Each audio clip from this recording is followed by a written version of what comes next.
जय Shri Ram, Radhe Radhe to all. आइए आज हम शुरू करते हैं वास्तु की क्लासेस। पहली क्लास जो हमने बताई थी उसको हम रिकैप करके फिर हम आगे बढ़ेंगे। सबसे पहले अपन भगवान गणेश जी का स्मरण करते हैं और उनका नाम लेके हम लोग आज की क्लास स्टार्ट करते हैं। ठीक है, अगर कोई बीच में ज्वाइन करे तो आप मुझे बता दीजिएगा, कई बार इसमें नज़र नहीं आता है क्योंकि उसमें अलाउ करना पड़ता है किसी को, उसके बाद ही हम लोग आगे बढ़ते हैं। तो देखिए, जी सबसे जी। पहले तो वास्तु पुरुष की स्टोरी है। वो आप सब लोगों को पता होगा वास्तु पुरुष की स्टोरी क्या है बेसिकली।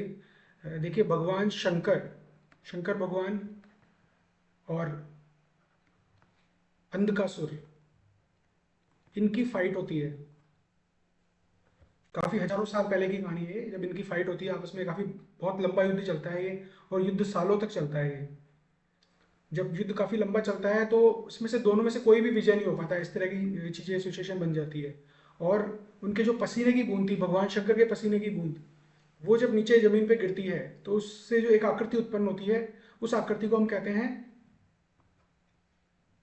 एक बहुत, मतलब नाम तो हम बाद में देंगे। बेसिकली बहुत ही बड़ी आकृति होती है, इतनी बड़ी आकृति कि उसको देख के सब डर जाते हैं। और उस आकृति को एक भूख लगती है ना, तो वो क्या करता है, वो आकृति एक मानव के रूप में होती है और सब कुछ, सब चीज़ों को खाने लग जाती है वो। तो सबसे पहले वो वहाँ पे जो भी अवेलेबल थी वो चीज़ें एक एक करके खाना शुरू कर देती है वो आकृति।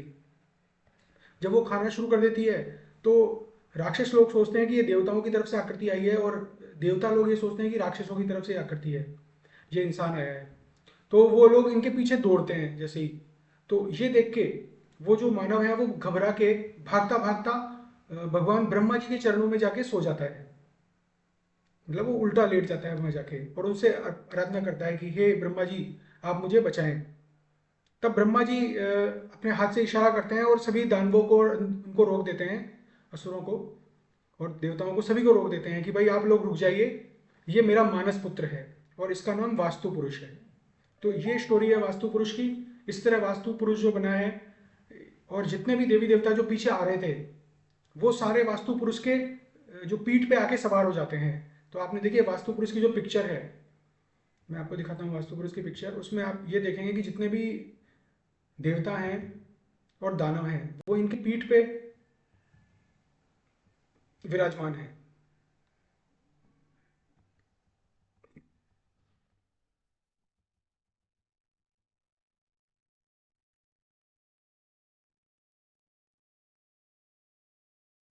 वही आ रही है मेरी आपको क्लियर? हाँ जी सर। ठीक है।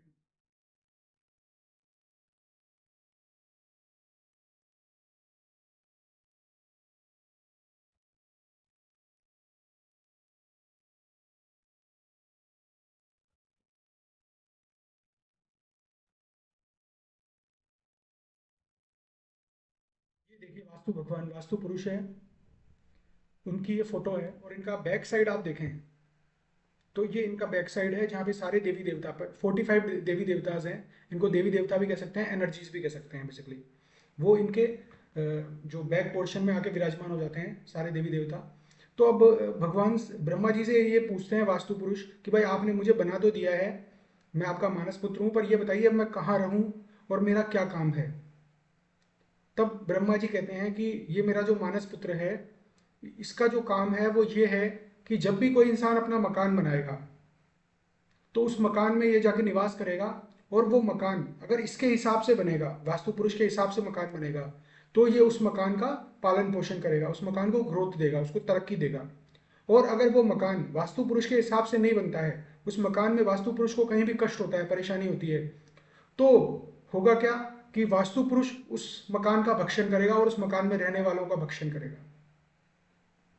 भक्षण से मतलब उनको पीड़ा देगा, क्योंकि इनके अंगों पे अगर परेशानी आएगी तो वो डायरेक्टली उसमें मकान में जो लोग रह रहे हैं उनको परेशानी आएगी।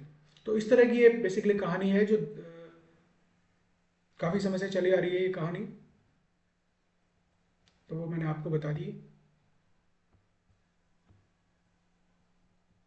ये वास्तु पुरुष स्टोरी है।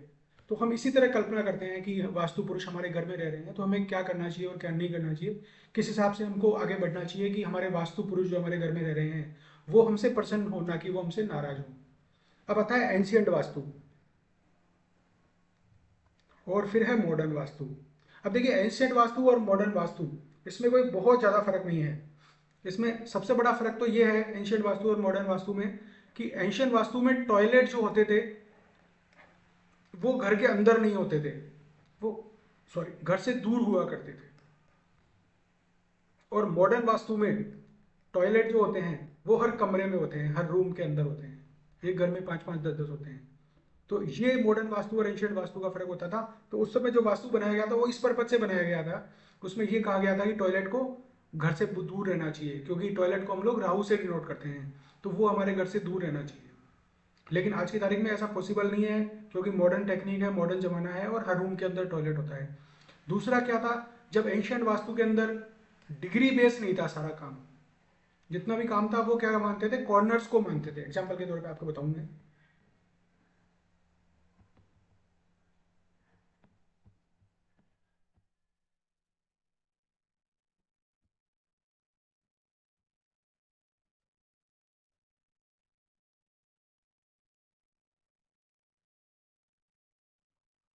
अगर ये कोई मकान है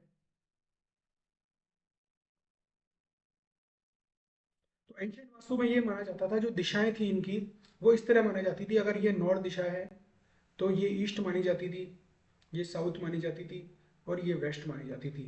और इनके जो कॉर्नर्स होते थे, इनको एन ई, इनको एस ई, इनको एस डब्ल्यू, और इनको एन डब्ल्यू, ऐसा माना जाता था एंशियंट वास्तु के अंदर। लेकिन मॉडर्न वास्तु में ये चीज जो हमें, इसको हम पूरी तरह निराधार करते हैं, क्योंकि हम मॉडर्न वास्तु में पूरी तरह डिग्री को फॉलो करते हैं। हो सकता है डिग्री में नॉर्थ ईस्ट यहाँ भी आ सकता है, डिग्री में नॉर्थ ईस्ट यहाँ भी आ सकता है, वो अकॉर्डिंग टू कितना वो टिल्ट हो रहा है मकान, उस पर डिपेंड करता है।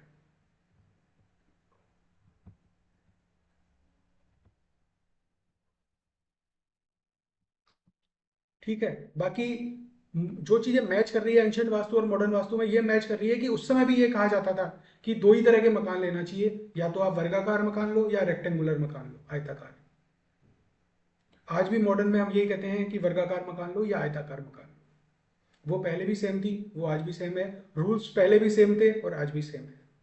सर कौन सा बताया आपने, रेक्टेंगुलर या रेक्टेंगुलर या वर्गाकार। वर्गाकार क्या होता है सर? वर्गाकार में वो होता है जिसमें जो चारों भुजाएं सेम होती है। अच्छा, स्क्वायर जिसको स्क्वायर, अपन कहते स्क्वायर कह दो आप उसको। हैं। Okay okay. इंग्लिश में स्क्वायर कह देते हैं, हम उसको वर्गाकार कहते थे हिंदी में। जैसे ये 10 है तो ये भी 10 होगी, ये भी 10 होगी, ये भी 10 होगी, ये हो गया वर्गाकार, जिसे आप स्क्वायर भी कह सकते हैं। ठीक है। और ये हो गया रेक्टेंगुलर, जिसे आयताकार कहते हैं।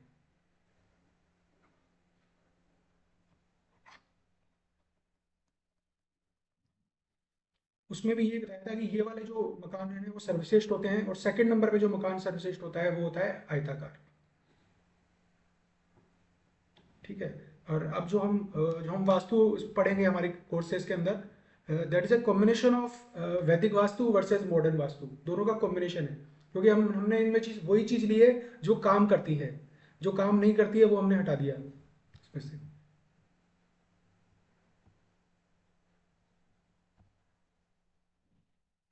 और हमारी जो कोर्सेज है इसकी खास बात यह है कि हम यहाँ पे रिवर्स टेक्निक की बात करेंगे।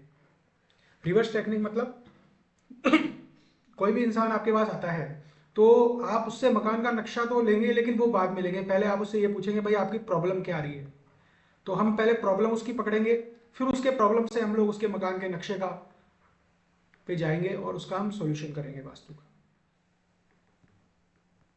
हमारा ये है। जैसे सपोज कीजिए कोई आदमी कह रहा है कि मुझे फाइनेंस की प्रॉब्लम आ रही है, तो हम सीधा सा हमारे दिमाग में एक ही चीज आएगा कि फाइनेंस की प्रॉब्लम है, तो सिर्फ दो ही इसमें सिचुएशन में प्रॉब्लम हो सकती है। पहला प्रॉब्लम है कि या तो उसके पास अपॉर्चुनिटीज ही नहीं आ रही, मतलब उसके पास जॉब ही नहीं लग रही है, वो जॉब की समस्या है उसके पास, तो अब वो जाएगा बंदा नॉर्थ में प्रॉब्लम देखेगा सीधा।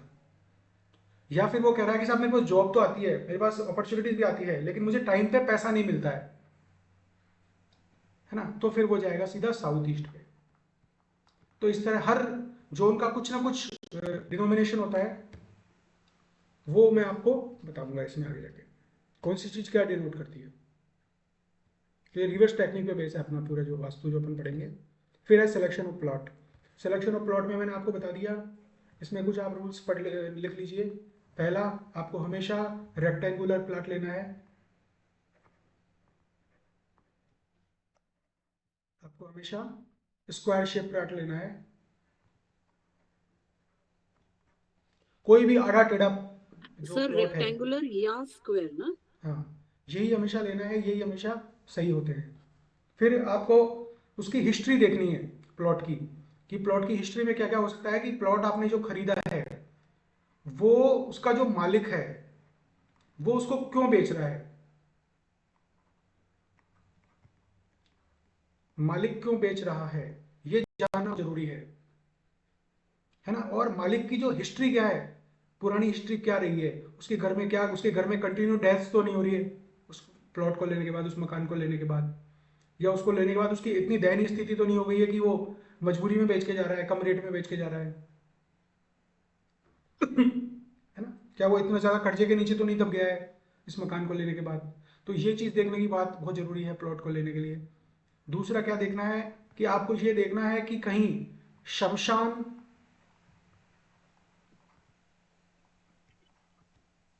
पुलिस स्टेशन, हॉस्पिटल,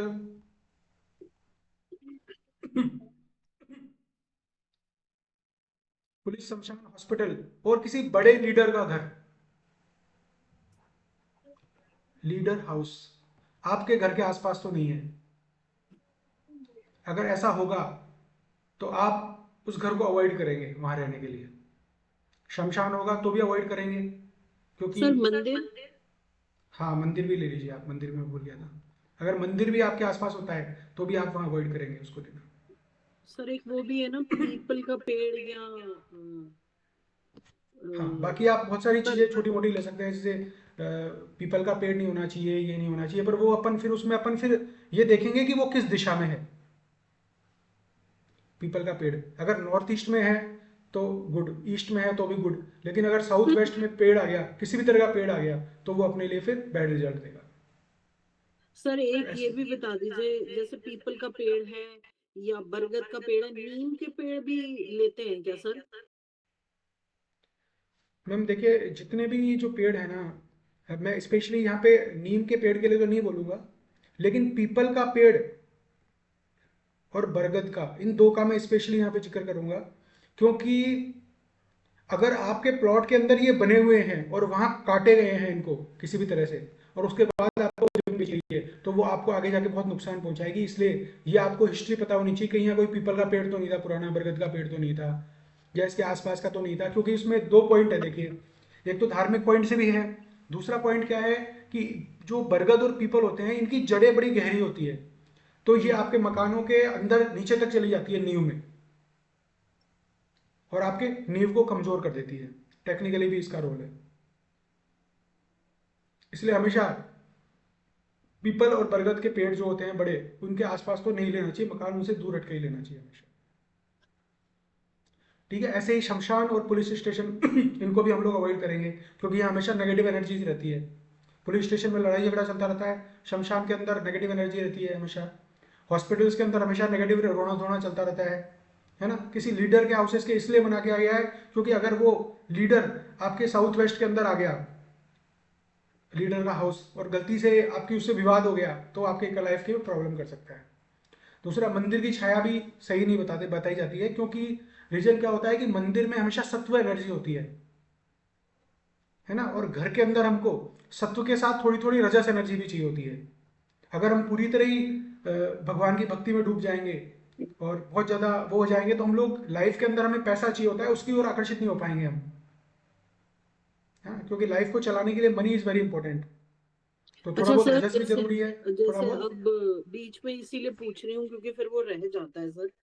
अम, जैसे अब जो फ्लैट्स बनते हैं सर, इनमें जो सोसाइटी के कॉम्प्लेक्स होता है, उसी के अंदर मंदिर बना दिया जाता है, और जो पेड़ पौधे होते हैं वो बाउंड्रीज पे होते ही होते हैं, अब चाहे उनकी कोई भी डायरेक्शन हो।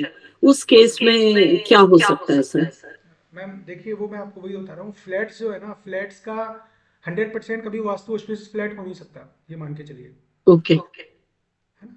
तो हम उसको वो अलग तरह से ट्रीट करेंगे फ्लैट का, जब हम वास्तु देखेंगे वो आपको बताएंगे, अपन एक्सपीरियंस भी करेंगे उसमें।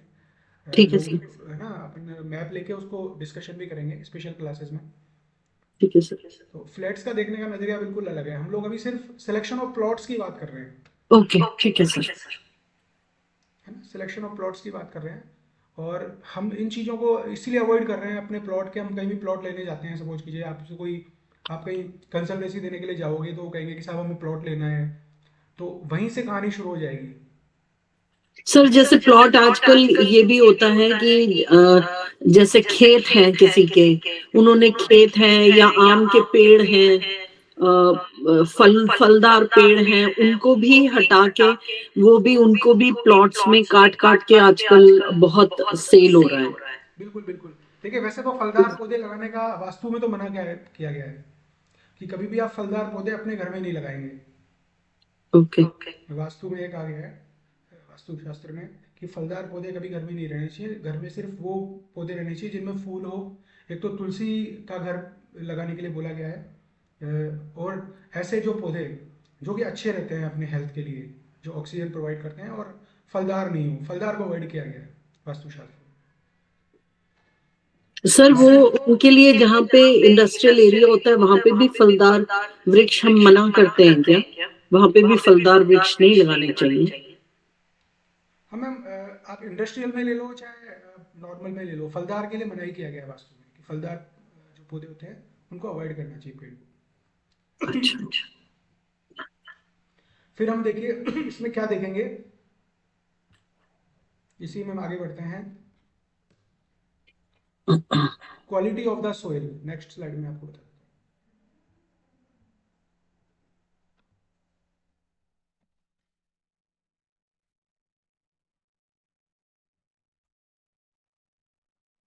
क्वालिटी ऑफ सॉइल, देखिए पुराने जमाने में तो है ना, हर उसके हिसाब से अलग अलग मिट्टी के बारे में बोला गया था कि वैश्य वर्ण की अलग मिट्टी होनी चाहिए, और जो अपने ब्राह्मणों की अलग होनी चाहिए। लेकिन अभी अपन उस तरह से डिवाइड नहीं करेंगे, क्योंकि आज के तारीख में सब कुछ मिक्स हो चुका है।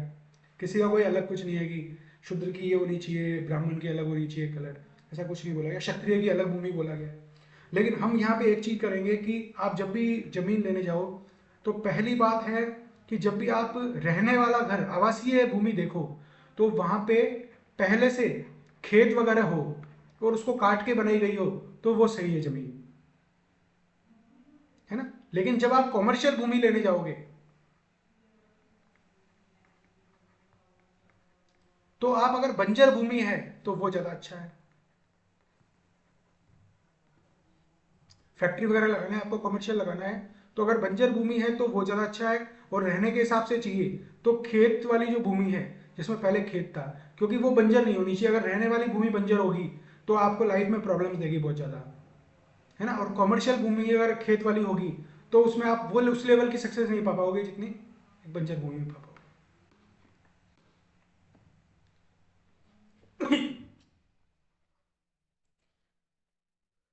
पिछली मैंने बताई थी आपको। अब है रोड हीटिंग और प्लॉट, ये भी काफ़ी इंपॉर्टेंट है।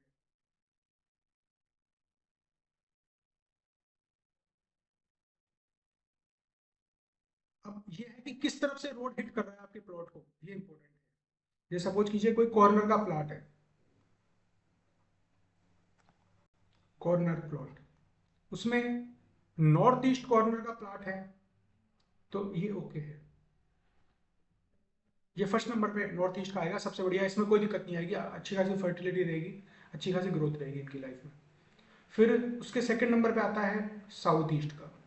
साउथ ईस्ट को हम सेकंड प्रायोरिटी पे देंगे, रोड हीटिंग। तीसरे नंबर पे आता है नॉर्थ वेस्ट का, और चौथे नंबर पे आता है साउथ वेस्ट का। अगर साउथ वेस्ट का कॉर्नर प्लॉट है तो ये मतलब बहुत बड़े दोष के अंदर काउंट होता है, ये काफ़ी बिग इसको दोष माना जाएगा। नॉर्थ वेस्ट का होगा तो ये इसके मिड लेवल का दोष आएगा। नॉर्थ ईस्ट है तो बहुत ही अच्छा है, दोष नहीं है, तो उल्टा बहुत अच्छा हो गया नॉर्थ ईस्ट में अगर कॉर्नर फ्लैट है। साउथ ईस्ट में है तो थोड़ी थोड़ी मिक्स है, अच्छा भी है और बुरा भी है, कुछ चीज़ों के लिए अच्छा है, कुछ चीज़ों के लिए बुरा है।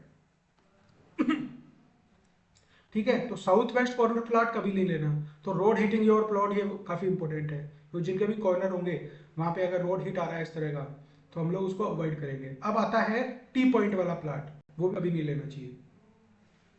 टी पॉइंट का आप ऐसे ले लो कि सपोज कि यहाँ आपका प्लाट है, यहाँ से रोड आ रही है ये, है ना, और आपके प्लॉट पे आगे रोड बंद हो गई, यहाँ पे आपका प्लॉट है, यहाँ आके रोड बंद हो गई, तो ये सीधा हिट मार रहे हैं, जितने भी लोग आ रहे हैं वो आपके हिट मार रहे हैं यहाँ पे। या रोड अगर बंद नहीं हुई और इस तरफ निकल गई रोड, तो भी एक बार तो यहाँ से जो एनर्जी आ रही है वो आपको हिट कर रही है, उसके बाद वो उधर जा रही है, इधर या इधर जा रही है। तो ऐसी जगह पे पॉइंट पे लेना अवॉइड मतलब करें। यहाँ पे ऐसे पॉइंट पे आपको प्लॉट या मकान नहीं लेना चाहिए, इससे थोड़ा सा साइड में ले लें या इधर ले लें, डायरेक्ट नहीं आए आपके ऊपर। फिर है फोर्थ नंबर पे है biological, sorry, astrological combination of person. Fourth number पे हम क्या लेंगे?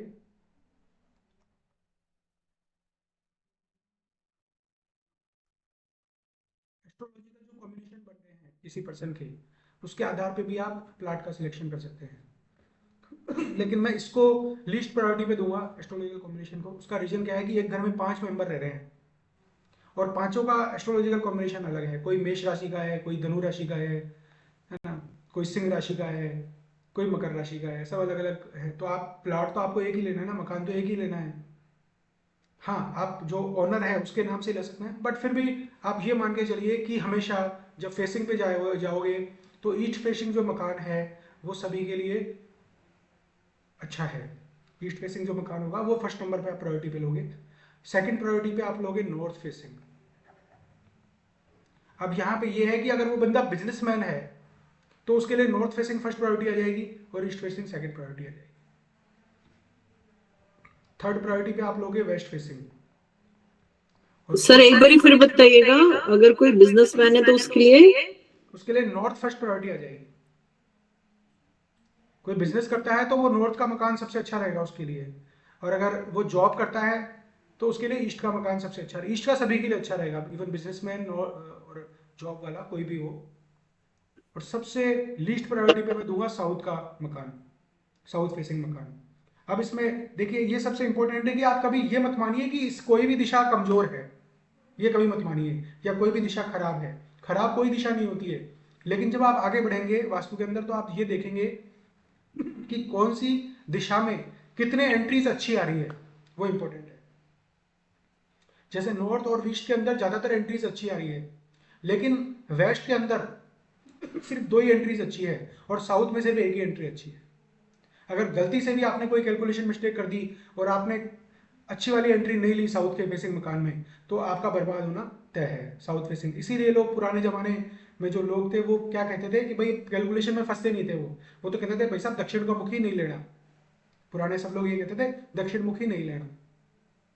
पर सर यहीं पे एक बात बताइए, जो हमारा साउथ इंडिया है वो हाँ, तो है ही ना, वो तो साउथ साउथ में तो है ही ना वो, फिर उसमें कैसे मतलब नहीं करते नहीं, होंगे लोग? आप समझिए, हम यहाँ पे अभी इंडिविजुअल उसकी बात कर रहे हैं। जब देश की बात करेंगे ना हम, तो वो हमारे कंट्रोल में नहीं है वास्तु। हाँ मतलब साउथ में तो कहते हैं हमारे तो सारे भगवान जितने बड़े बड़े हमारे टेम्पल्स हैं और वो सब हैं, वो सारे तो साउथ में है सर। नहीं नहीं मैम, साउथ में आप साउथ इंडिया किससे कंपैरिजन कर रहे हो आप? मतलब मैं पहले एक ये मतलब एक जनरल क्वेश्चन मेरे मन में आया कि जैसे हम कहते हैं हमेशा वास्तु में कि साउथ के घर तो अच्छे नहीं है, मतलब उसमें आपने अभी भी आपने भी बोला कि एक डायरेक्शन अच्छी है, पर जैसे अब अगर हम साउथ इंडिया में जाएं तो वो तो कहलाता ही साउथ है ना सर। तो वहां पे भी तो साउथ की साउथ में एंट्री होती होगी ना सर? मैम, साउथ की एंट्री तो सब जगह होती है, और साउथ सबसे ज्यादा ग्रोथ भी करता है, मैं आपको बता दूं। हाँ मतलब वहां अब अगर मैं वैसे बोलूं तो हमारे सारे कितने सारे बड़े बड़े मंदिर और खूब पैसे वाले मंदिर सारे तो साउथ में है सर। तो मैं आपको वही तो बता रहा हूँ ना, साउथ ग्रोथ बहुत करता है, लेकिन वो इंडिविजुअल के लिए नहीं करता। जो अच्छा। इंडिविजुअल बंदा वहां रहेगा उसके लिए ग्रोथ नहीं आएगी। वो एरिया जो होगा साउथ का, वो हमेशा, आप किसी भी सिटी को उठा के देख लीजिए, वहां का साउथ ही ग्रो करेगा हमेशा। हाँ जैसे दिल्ली के अंदर साउथ एक्सटेंशन है। कहीं भी उठा के देख लीजिए, दिल्ली, बॉम्बे, चाहे जयपुर में देख लीजिए, कहीं भी देखें, हमें साउथ वाला एरिया ही सबसे ज़्यादा ग्रो करता है, सबसे आगे बढ़ता है वो। तो उससे हम इसको कंपेरिजन नहीं कर सकते। यहाँ पे हम ये ले रहे हैं कि एक इंडिविजुअल इंसान है, उसकी हम लोग वो कर रहे हैं कि अगर उसको प्लॉट लेना हो तो कैसे लेना है। यहाँ वो ठीक। कैलकुलेशन हो रही है, क्योंकि अब इंडिया का जो वास्तु देखोगे ना, तो हमारे इंडिया का वास्तु इतना अच्छा नहीं है। आपको मैं बताऊंगा, एक केस स्टडी हुई थी इस पे कि हमारे देश का वास्तु इतना अच्छा नहीं है, इसलिए हमारे देश में इफ एंड बट्स बहुत ज़्यादा है, प्रॉब्लम्स बहुत ज़्यादा है हमारे देश के अंदर। तरह तरह के इंटरनल भी विवाद काफ़ी ज़्यादा रहते हैं, बाहर भी फाइनेंशियली भी कितने लोग एक लेवल से नीचे जी रहे हैं हमारे इंडिया में। हम्म। उसका रीज़न है हमारे देश का वास्तु अच्छा नहीं है। ओके। हाँ। एक मिनट ब्रेक लीजिए, मैं इसको चार्ज हाँ कर जी। लूँ। जी।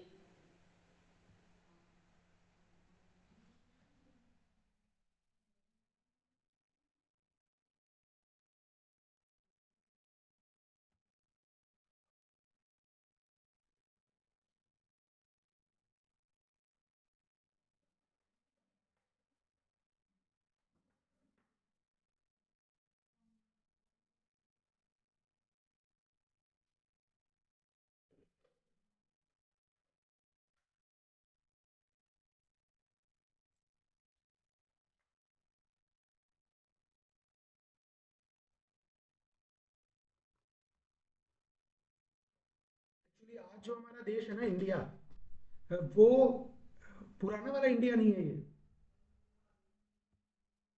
जो सोने की चिड़िया हुआ करता था ना इंडिया, वो अलग इंडिया था। उसमें हम लोग डिवाइड नहीं थे। आप समझ रहे हैं? डिवाइड मीन्स जो पाकिस्तान, अफगानिस्तान, ये सब इंडिया का ही पार्ट था, इंडिया अलग से नहीं था। ठीक है, जबकि आज आप देखो तो इंडिया, पाकिस्तान भी अलग हो गया हमसे, बांग्लादेश भी अलग हो गया, अफगानिस्तान भी अलग हो गया, छोटे छोटे सारे देश हमसे अलग हो गए। जबकि हम जब सोने की चिड़िया थे, ये पूरा एक था। तो आज आप देखो, हम क्या कहते हैं, अभी आगे पढ़ोगे आप देखोगे कि वास्तु पुरुष का जो मस्तिष्क है नॉर्थ ईस्ट, वो हमेशा हल्का होना चाहिए। और आप इंडिया का देखोगे सिचुएशन हमारे देश का, तो हमारे देश के साथ क्या क्या सीन है। हमारे देश का नॉर्थ ईस्ट के अंदर क्या है, आपने कभी मैप देखा हो तो ढंग से इंडिया का, नॉर्थ ईस्ट में हिमालय है हमारे। हम्म। तो नॉर्थ ईस्ट जो कि हल्का होना चाहिए, वो भारी हो ओ गया हमारे देश भाई। में। इसलिए हमारे देश में हमेशा तनाव रहता है, हमेशा स्ट्रेस रहता है, हर आदमी स्ट्रेसफुल है किसी भी तरह से। बीपी चाहे प्रॉब्लम हो, चाहे शुगर की प्रॉब्लम हो, सबसे ज्यादा इंडिया में। ओके। ये क्यों होती है? शुगर स्ट्रेस के कारण होती है। इसके अलावा आप फाइनेंशियल लेवल पे देखोगे, तो मैं हमेशा ही कहता हूँ हर इंसान को कि साउथ ईस्ट के अंदर कभी भी पानी नहीं आना चाहिए। हमारे तो साउथ में पानी है और समुद्र है सर। यस, साउथ में पानी है, तो हमारे फाइनेंशियल लॉसेस हो रहे हैं। सेम इसका ओ। उल्टा आप चाइना का लोगे, चाइना हर तरह से हमसे बिल्कुल विपरीत उस स्थिति में है।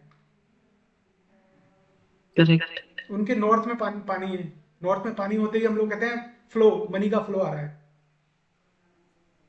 तो हम्म। अब पूरे इंडिया का, देश का ही थोड़ा वो खराब है, लेकिन उससे कोई फर्क नहीं पड़ता, क्योंकि उसमें एक सबसे बड़ी बात है कि इंडिया जो है, ये कंट्री, इसमें नॉलेज बहुत ज़्यादा है, ज्ञान बहुत है यहाँ पे। उस ज्ञान के कारण ये उस चीज़ को कवर कर लेता है। बट रिजल्ट तो आएंगे, ऑब्वियसली रिजल्ट तो मिलेंगे। तो वास्तु पूरे वर्ल्ड में इफेक्ट करता है, हर जगह इफेक्ट करता है।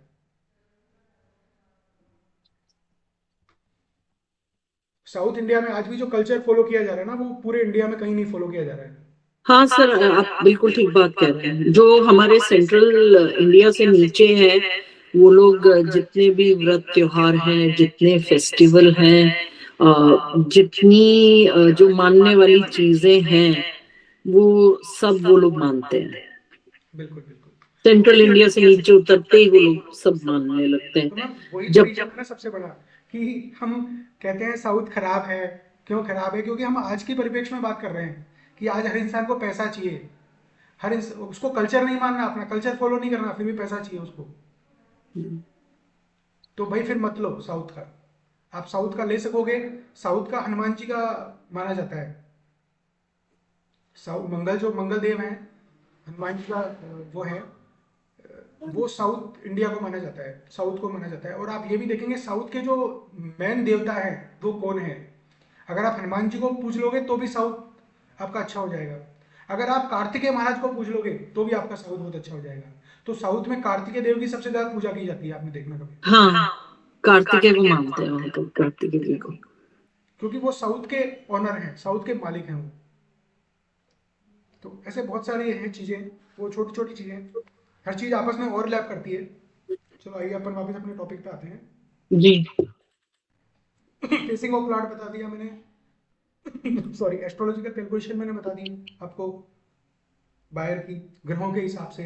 अब इसमें थोड़ा सा विवाद रहता है। काफ़ी एस्ट्रोलॉजर्स और वास्तु कंसल्टेंट ये कहते हैं कि साहब किसी का सूर्य नीच का है तो उसको ईस्ट फेसिंग नहीं लेना चाहिए।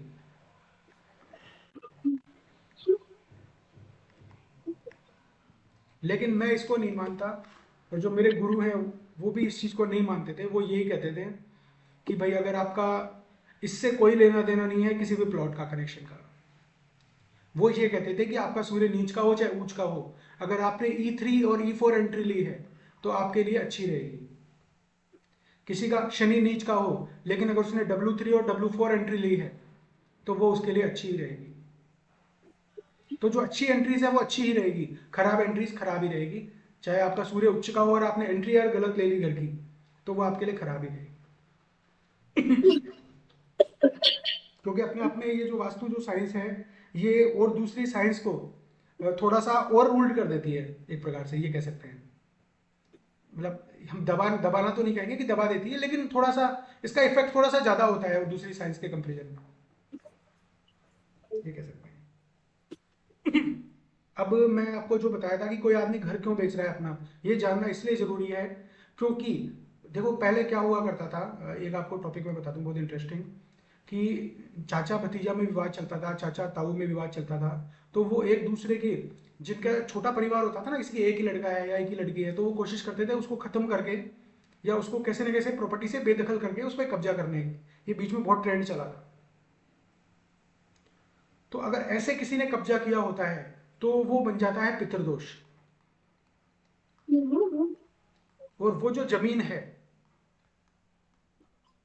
उस जमीन के साथ भी पितृदोष जुड़ जाता है। उस जमीन में जो भी कोई इंसान आएगा उसको उसकी जो जो भी कर्जा है वो चुकाना पड़ेगा।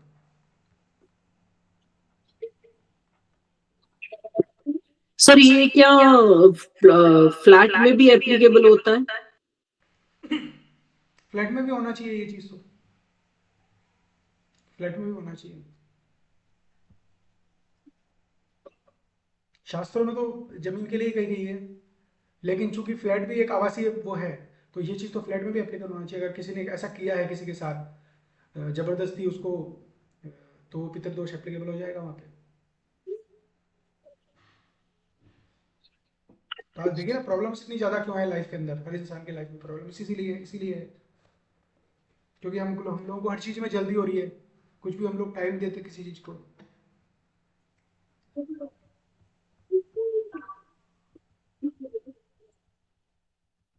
इसके बाद आते हैं हम, हमारा फोर्थ पॉइंट क्या रह गया था यहाँ पे।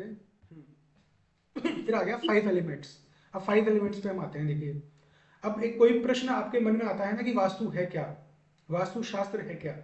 तो सिंपल सी लैंग्वेज है कि वास्तु का मतलब तो होता है घर, आवासीय स्थान। और शास्त्र का मतलब होता है, आपको बताइए, शास्त्र जो हमारे ऋषि मुनियों ने जो शास्त्रों की रचना की है वो शास्त्र। तो घर में, आवास में रहने का शास्त्र, ये आवास के लिए भी हो सकता है, घर के लिए भी हो सकता है, ये व्यावसायिक मकसद के लिए भी हो सकता है। और दूसरा, इसको हम साइंटिफिक लैंग्वेज में कहें तो एलिमेंट जो होते हैं, 5 एलिमेंट, उनको बैलेंस करने का जो शास्त्र है वही वास्तु शास्त्र है।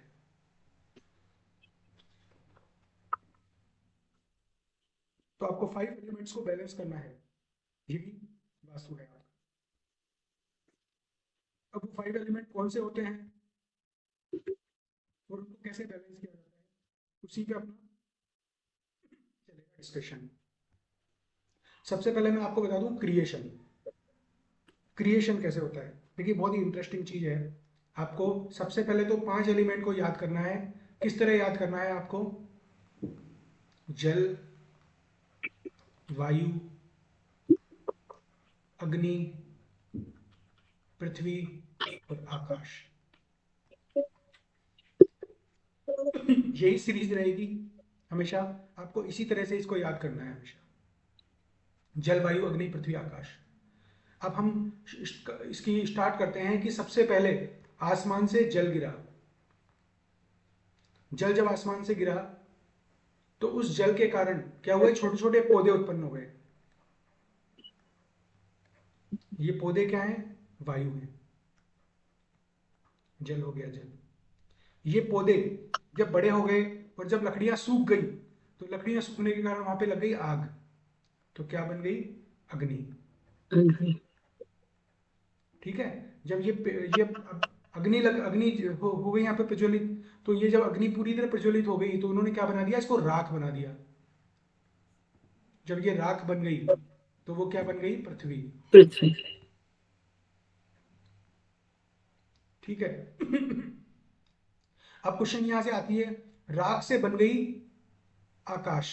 आकाश कैसे, कि हम ये कह सकते हैं कि धरातल में जो कुछ भी है वो जब उड़ के पानी ऊपर जाता है आसमान में तो वो बन जाता है एयर। हम इसको स्काई भी कह सकते हैं, क्योंकि स्काई से एक चीज और आता है कि मेटल जो है, मेटल, मेटल को भी इससे डिनोट किया जाता है आकाश में। स्काई और मेटल, क्योंकि राख होता है, राख से मिलके मेटल बनता है। मतलब राख से मिलके हम ये कह सकते हैं पृथ्वी के जो खदान है, खानों में से मेटल निकलता है, हम ये भी कह सकते हैं। तो मेटल जो होता है उसको भी हम आकाश में काउंट करते हैं, उसको भी हम स्काई में काउंट करते हैं। तो इस तरह ये सीरीज चलती है। फिर यहाँ से वापस ये आकाश से वापस गया जल, जल से पौधे, इस तरह सीरीज चलती है पूरी। अब आ जाइए एनीमी। देखिए एनीमी के अंदर आपको क्या करना है, सबसे पहले तो आप इसको लिख लें इस तरह से।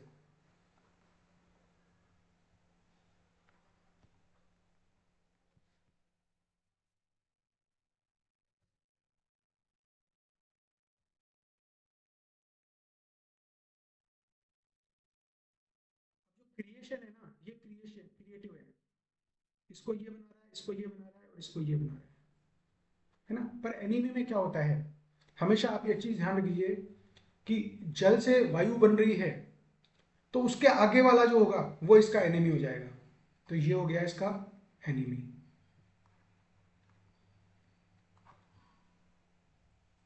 ठीक है। ऐसे ही अग्नि से पृथ्वी बन रही है तो अग्नि से आगे वाला क्या हो गया,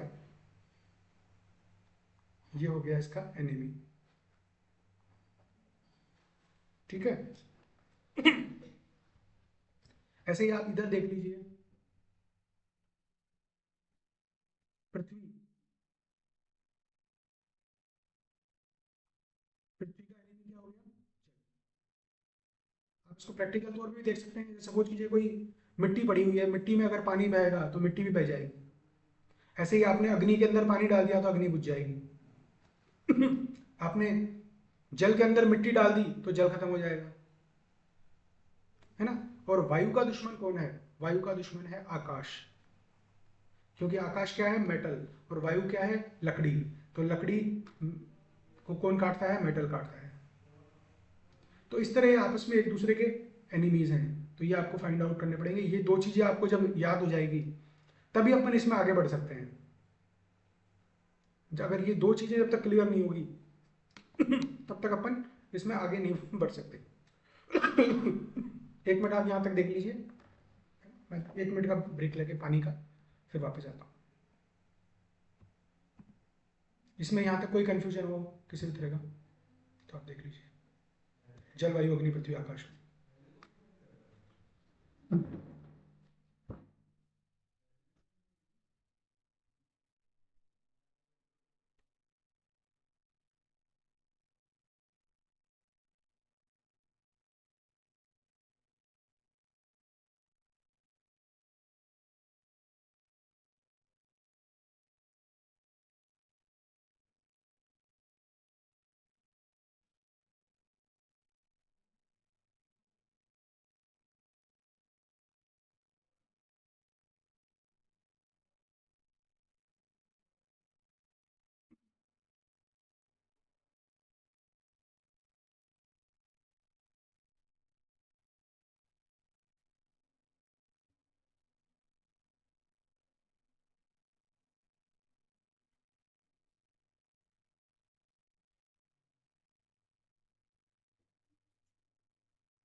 हाँ बताइए, अभी तक कोई डाउट हो किसी तरह का?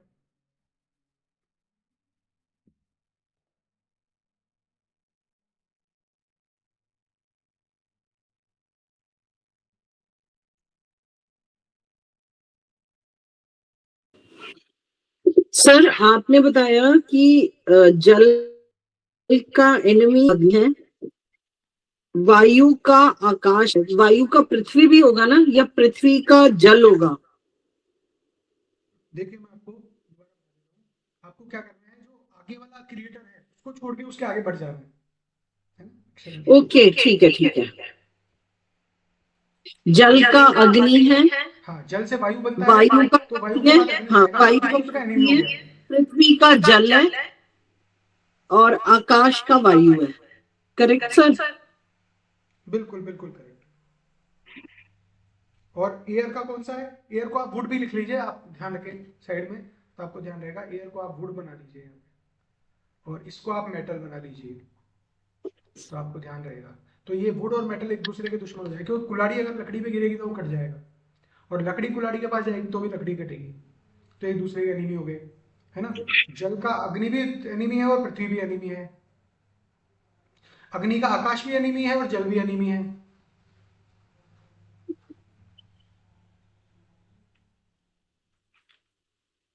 ठीक है। वायु का मेटल भी एनिमी है, आकाश भी एनिमी है।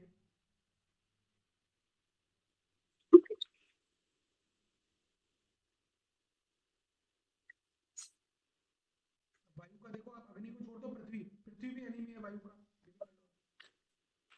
हाँ जी।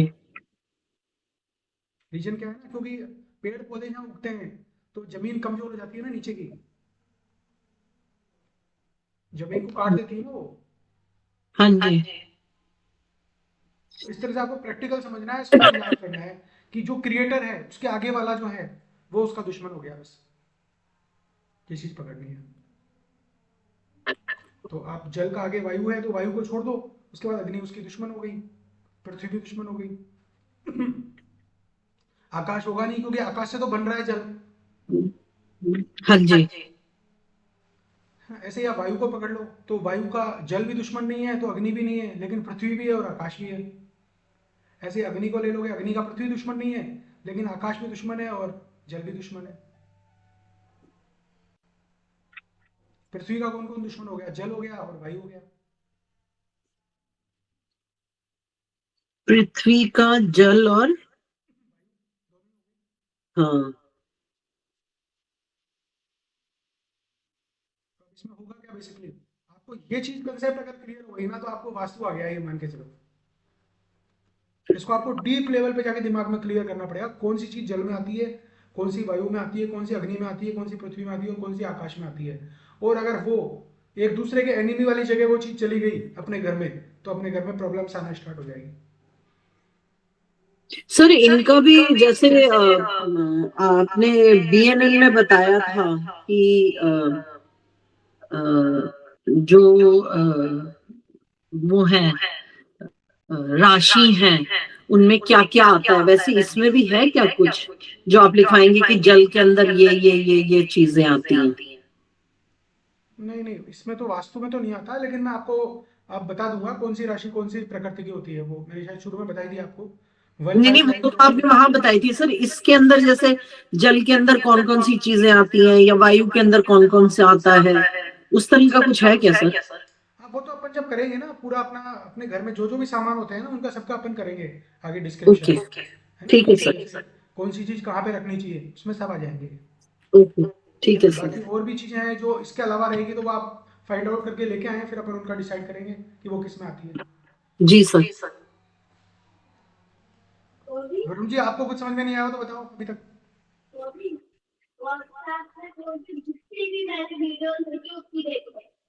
चलो, वरुण जी सो गए मेरे को लगता है। Planet and direction. ये भी काफी इंटरेस्टिंग है टॉपिक। नहीं सर, सो रहा नहीं हूँ मैं, पर देख रहा हूँ। आपने जवाब नहीं दिया ना, मैंने कहा मुझे सो गए दिखे।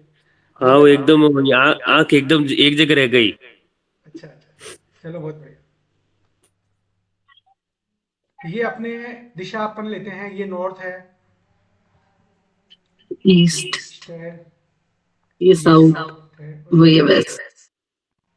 ये यानी अगर इसको मानते हैं अपन, इसको अपन साउथ ईस्ट मानते हैं, इसको साउथ वेस्ट मानते हैं और इसको नॉर्थ वेस्ट मानते हैं। अगर अपन ये मानते हैं इनको, अपन ये मान के चल रहे हैं क्योंकि एग्जैक्ट ऐसा नहीं होगा, एग्जैक्ट अपन डिग्री पे करेंगे, ठीक है। तो मान के चलते हैं, तो अपन इनके देवताओं का पता करते हैं कौन सा प्लेनेट किसका है। अब नॉर्थ ईस्ट किनका है? जुपिटर, बृहस्पति भगवान का है नॉर्थ ईस्ट। ईस्ट में कौन है? सूर्यदेव। सॉरी। साउथ ईस्ट में कौन है? शुक्रदेव। साउथ में मंगल देव। साउथ वेस्ट में राहु देव। वेस्ट में शनिदेव। नॉर्थ वेस्ट में चंद्रदेव और नॉर्थ में है बुध देव। अब बताओ कोई प्लेनेट रह गया इसमें?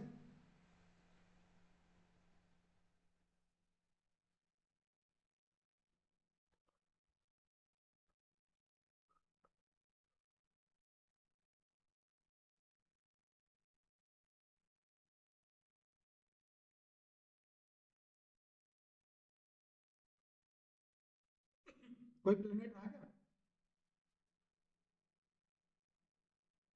सर एक मिनट, सर नॉर्थ में आपने बुध लिखा है ना?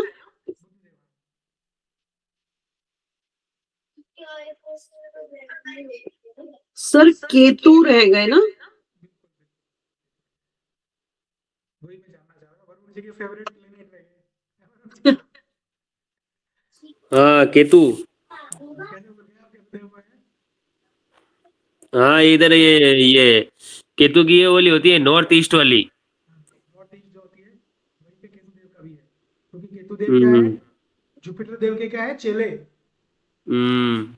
गुरुदेव के चेले हैं केतु देव, तो वो उनके साथ ही रहते हैं नॉर्थ ईस्ट में, ठीक है।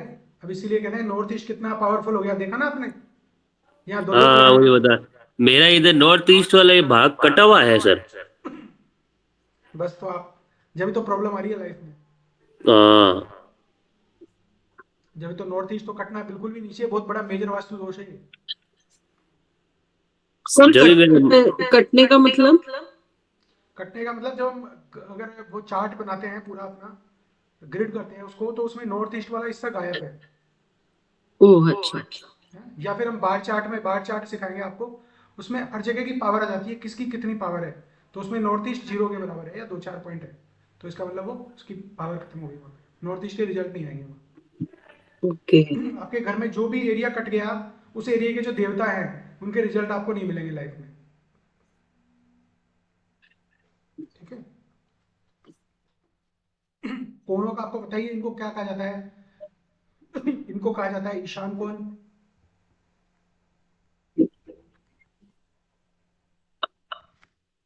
और इसको कहा जाता है आग्नेय कोण, इसको कहा जाता है नैऋत्य कोण, और इनको कहा जाता है वायव्य कोण।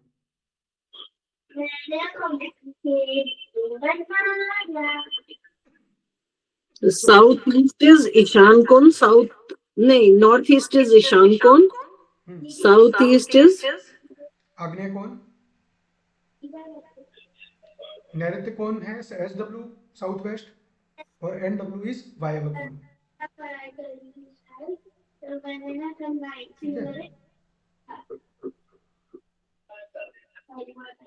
नॉर्थ देवता भी बता वेस्ट। दूं, कौन से देवता कहाँ पर नॉर्थ वेस्ट आपने क्या बताया? है? नॉर्थ वेस्ट वायव्य कोण, वायु है, वायु कोण जैसे कह सकते हैं। देवता भी लिख लो इनके। नॉर्थ ईस्ट के देवता हैं भगवान शंकर, शिव जी। नॉर्थ ईस्ट के देवता शिव जी हैं। ईस्ट के देवता कौन है? इंद्रदेव। साउथ ईस्ट के देवता कौन है? लक्ष्मी माता। अभी सर आप नॉर्थ ईस्ट का बता नहीं, आप नॉर्थ के बता रहे हैं देवता। मैं नॉर्थ ईस्ट के देवता बता रहा हूँ, शिव जी हैं नॉर्थ ईस्ट के देवता। वो तो प्लेनेट थे, ये देवता हैं, लिखिए आप। ओके, और साउथ ईस्ट के? साउथ ईस्ट के लक्ष्मी माता।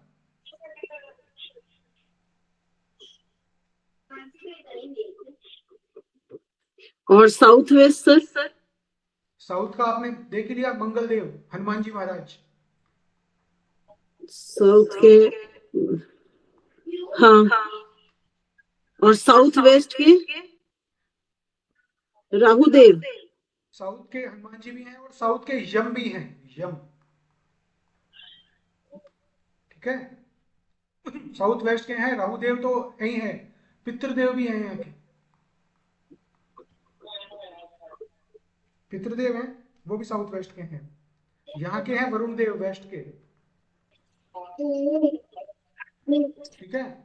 और नहीं सर, कंफ्यूज हो गई मैं, एक मिनट। आप लिखते जाओ आपने ना, आगे भी लिखते जाओ। सर साउथ के आपने मंगल देव बताए, और कौन से बताए? साउथ के मंगल देव तो प्लेनेट हैं, देवता हैं इनके यम। आप यम ही लिख लो, हनुमान जी से आप कंफ्यूज हो जाओगे, यम लिख लो आप। ओके, साउथ के यम है।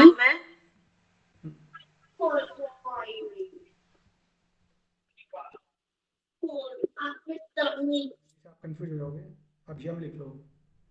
सर नॉर्थ के आपने क्या बताए थे, एक बारी नॉर्थ के बताइए। नॉर्थ के प्लेनेट हैं बुधदेव, और मैंने नॉर्थ के बताए नहीं, अभी बता रहा हूँ। नॉर्थ के हैं आपके कुबेर महाराज।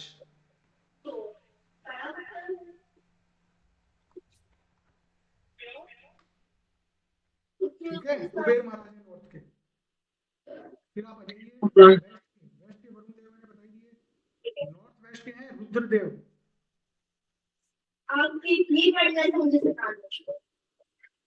सर क्या, कौन से क्या बताया आपने अभी? नॉर्थ वेस्ट के हैं रुद्रदेव। नॉर्थ वेस्ट के हैं रुद्रदेव। सर साउथ वेस्ट के? पितृदेव।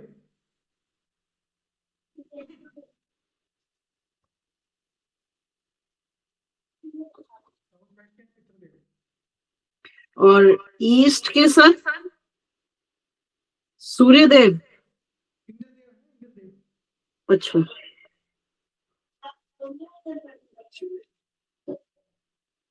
ओके। देखो, आप जब धीरे धीरे अपने घर को करोगे, या और जानकार के जिनके भी आपके पास नक्शे पड़े हैं, उनको जब चेक करोगे, तो आप ये पाओगे कि आपके जो स्थान मैंने बताए हैं, वहां पे जो देवता बैठे हैं, उन देवता के जो एट्रीब्यूशन है ना, उनके जो एट्रीब्यूशन है, वो आपको रिजल्ट मिलना शुरू हो जाएंगे। अगर वहां पे आपके सही है, और वहां पे आपके दोष है किसी तरह का कोई, तो उस एरिया से आपका रिजल्ट मिलना, नेगेटिव रिजल्ट मिलना शुरू हो जाएगा। ये मान के चलो, जैसे नॉर्थ ईस्ट में किसी के दोष है, तो घर में हेल्थ का इशू आना शुरू हो जाएगा, दिमाग में 24 घंटे टेंशन रहनी शुरू हो जाएगी। प्लीज म्यूट कर ले, कैसे भी। है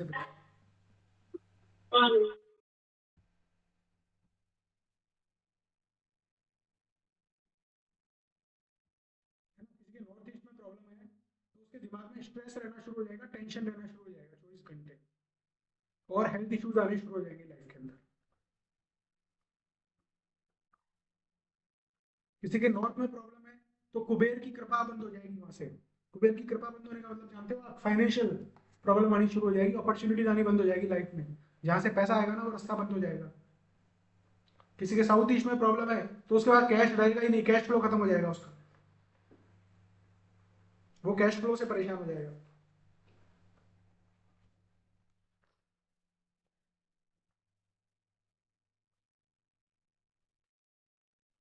ठीक है, मैं सोच रहा हूँ आज इतना ही कराएं एक बार, ये काफी ज्यादा हो गया, इसको आप बिल्कुल आपको वर्बटम करना है इसको, ये मान के चलो।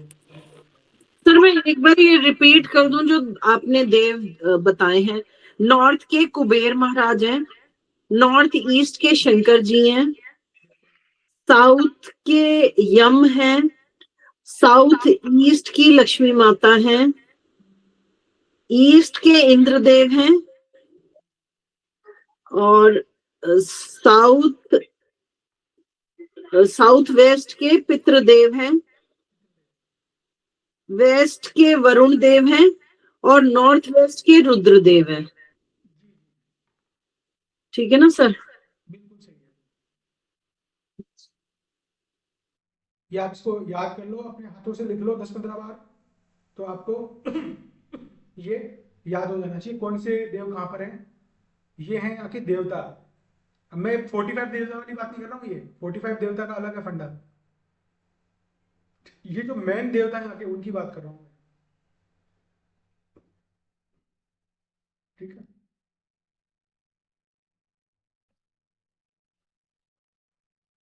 अगर आप 45 देवता तक नहीं पहुंचोगे ना, वो वहाँ का काम नहीं करोगे, उससे कोई फर्क नहीं पड़ता है, आपको रिजल्ट उसके बिना भी मिलेंगे। ठीक है, बेसिकली वो तो एनर्जीज हैं। अगर आप ये जो 5 एलिमेंट का सिस्टम भी समझ जाओगे, तो आप किसी भी क्लाइंट को रिजल्ट ले पाओगे आप। इसके बाद आ जाइए आप डिग्री। आज का लास्ट टॉपिक ले लेता हूँ, डिग्री। इसके बाद फिर मैं आगे अगले उसमें कराऊंगा, एक बार डिग्री तक और करा देता हूँ, जोन वाइज डिग्री।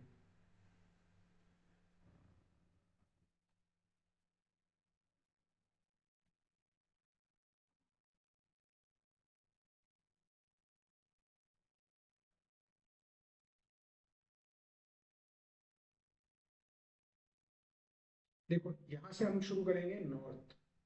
नॉर्थ क्या है? इधर 360 डिग्री है और इधर 0 डिग्री है। ठीक है, 0 डिग्री होता है नॉर्थ। यहाँ से हम जब नॉर्थ ईस्ट पे जाएंगे तो ये हो जाएगा 45 डिग्री। यहाँ से हम जब ईस्ट पे जाएंगे तो ये हो जाएगा 90 डिग्री। यहाँ से जब साउथ ईस्ट पे जाएंगे तो ये हो जाएगा 133 डिग्री। ठीक है, 133, 135 डिग्री। फिर आप यहाँ से और 45 जोड़ लीजिए, तो ये आपका आ गया साउथ। ये आपका हो गया 180। ठीक है, फिर आप यहाँ जाइए। ये आपका आ गया 225 डिग्री। फिर यहाँ आ जाइए, इसमें 45 जोड़ा तो ये आपका आ गया 270 डिग्री। यहाँ आ जाइए, इसमें आप 45 जोड़ा तो ये आ गया 315 डिग्री। फिर इसमें 45 जोड़ा तो 360 डिग्री। ऐसे ये डिग्री वाइज है, एरिया वाइज आपको बताइए। ये साउथ ईस्ट हो गया, ये साउथ हो गया, ये साउथ वेस्ट हो गया, ये वेस्ट हो गया, और ये हो गया नॉर्थ वेस्ट। ठीक है, ये सारा हो गया। अब हमको करना क्या है, हम ये तो हो गए आपके 8 जोन है, हम इनको 16 जोन में डिवाइड करेंगे। 16 जोन में कैसे डिवाइड करेंगे? हम क्या करते हैं, इसकी एक और यहाँ से रेखा खींच देते हैं। ये जो एरिया है, ये है NNE। नॉर्थ और नॉर्थ ईस्ट के बीच का जो एरिया है, ये कहलाता है NNE। ठीक है, ऐसे ही यहाँ पे खींचेंगे आप। ये आ गया ENE। ये नॉर्थ ईस्ट और ईस्ट के बीच का जो एरिया है वो है ENE। जैसे ही आप यहाँ पे खींचेंगे, सर साउथ ईस्ट इज 135 ना? 135 डिग्री।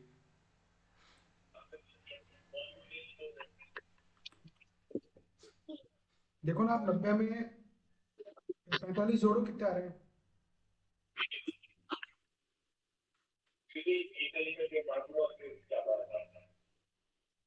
ये हो गया ईस्ट साउथ ईस्ट।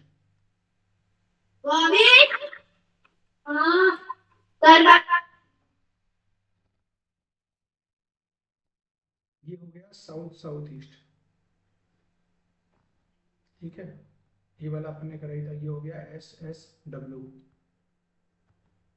ये हो गया WSW, west south west. West और साउथ वेस्ट के बीच का, ये है साउथ और साउथ वेस्ट के बीच का, साउथ साउथ वेस्ट। ये हो गया वेस्ट और नॉर्थ वेस्ट के बीच का, क्या हो गया? West north west. ठीक है, ये हो गया नॉर्थ वेस्ट, नॉर्थ वेस्ट और नॉर्थ के बीच का जो हिस्सा आएगा, ये एक और हिस्सा आएगा, ये वाला, ये है नॉर्थ वेस्ट, ये आएगा N N W, north north west. ये जोन वाइज रेडलिंग है अपनी, है ना। इसमें अपन ने हर जो 16 जोन में हमने डिवाइड कर लिया इसको पूरा, हम 16 जोन के हिसाब से ही पढ़ाई करेंगे पूरी इसकी। हाँ, 16 जोन में हमने इसको डिवाइड कर लिया। हर जोन की कितनी कितनी डिग्री है वो भी मैं आपको बता दूं। एक जोन 22.5 डिग्री का होता है। अब आप कैलकुलेट कर लीजिए, नॉर्थ से नॉर्थ नॉर्थ ईस्ट के बीच की डिग्री है 22.5। 22.5 का आप डबल कर लोगे तो 45 हो जाएगा। 45 में फिर आप जोड़ो 22.5, तो वो आ गया आपका 67.5 डिग्री, है ना। ऐसे ये 90 हो गया। 90 में फिर 22.5 जोड़ो तो ये 112.5 डिग्री, फिर आ गया ये। फिर आप SSE में जोड़ो, इसमें फिर 12 जोड़ो तो ये हो गया आपका 157.5 डिग्री। फिर ये 180 हो गया, इसमें फिर आप 22 जोड़ो, 22.5 180 में तो 202 डिग्री, ये हो गया। ऐसे WSW के अंदर जोड़ो आप, 225 में आप जोड़ो 22.5 तो ये कितना हो गया 250 हो गया।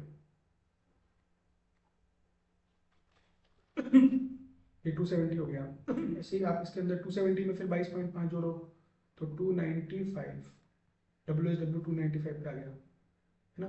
फिर आप 315 में फिर 22.5 जोड़ो तो ये आपके आ गया 300, 2 और 1 3 और 5 और 2 7, 337 आ गया। 337 में सर 22 पहले जोड़ो 337। सर पहले 45 करेंगे फिर 22.5। एक दिशा 16 दिशाओं में जब हम डिवाइड करेंगे 360 को, तो आप 360 में डिवाइड करो 16, देखो आपको पता लग जाएगा एक बार कैलकुलेशन में कितना आता है।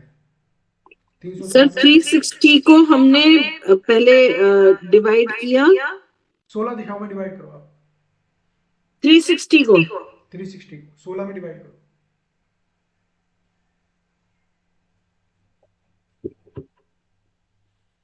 तो 22.5 आ रहा है।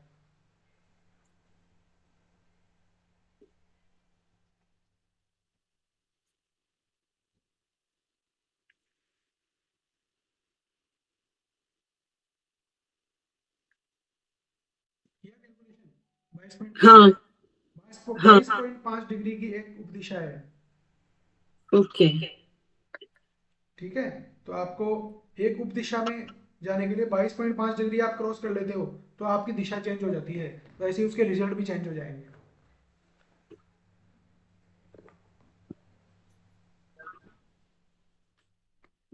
ठीक है, तो ये आपको याद करना है। नाम इनके आप याद कर ही लोगे, नॉर्थ और ईस्ट के बीच में नॉर्थ ईस्ट, फिर नॉर्थ और नॉर्थ ईस्ट के बीच में नॉर्थ नॉर्थ ईस्ट NNE, फिर नॉर्थ ईस्ट और ईस्ट के बीच में ENE, फिर ईस्ट और साउथ ईस्ट के बीच में ESE। मतलब जो पहली वाली जो दिशा होगी ना उसका नाम हम जोड़ देंगे उसमें, ऐसे होगा।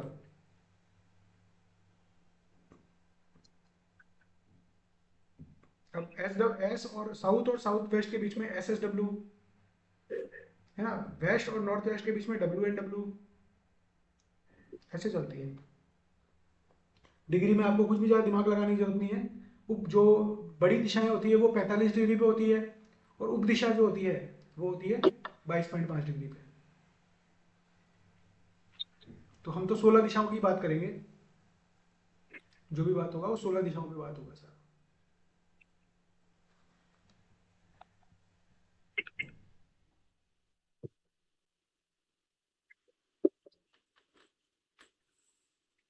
यहाँ तक कुछ समझ में नहीं आएगा उसको फिर अपनी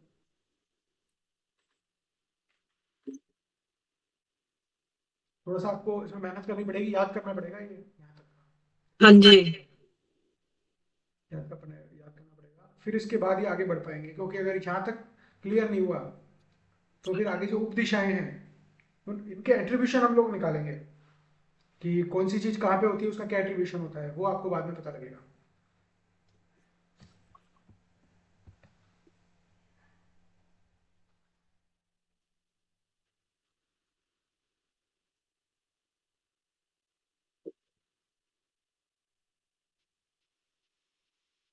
मैं रिकॉर्डिंग ऑफ कर देता हूँ यहाँ से। जी सर।